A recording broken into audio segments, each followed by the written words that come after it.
you should know that that's just the way of God. He always has a plan somewhere hidden for whatever failure it is, for whatever pain it is, for whatever disappointment it is. He always has a plan. He always has a plan. He always has a plan. Now, let me talk to that one who thinks that because this guy said, I want nothing to do with you, you are gone. Send him this sermon.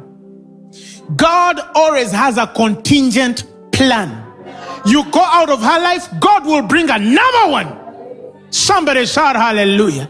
Let me speak to that young man who thinks that because this girl, I want to talk to him and that's the end of his life, that's the end of your destiny. You think that God is done with you. No. God is not done with you because she didn't talk to you anymore.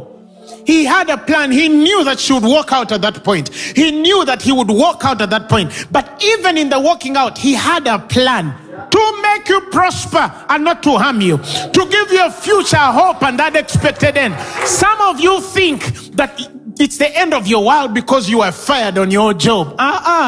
He had a contingent plan after you were fired. He had a contingent plan after you had retired. He had a contingent plan when things were going to fall out. He knew that this can end here, but I still have a plan for you.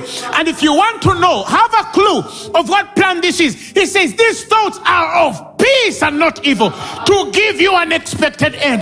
Even when things have gone out of line, the will of God on your life must continue. He has plans for you. He has a purpose for you. He knows where you're going. He knows where you began from. He knew all of your weaknesses, but he still chose you. Why? Because he had a contingent plan.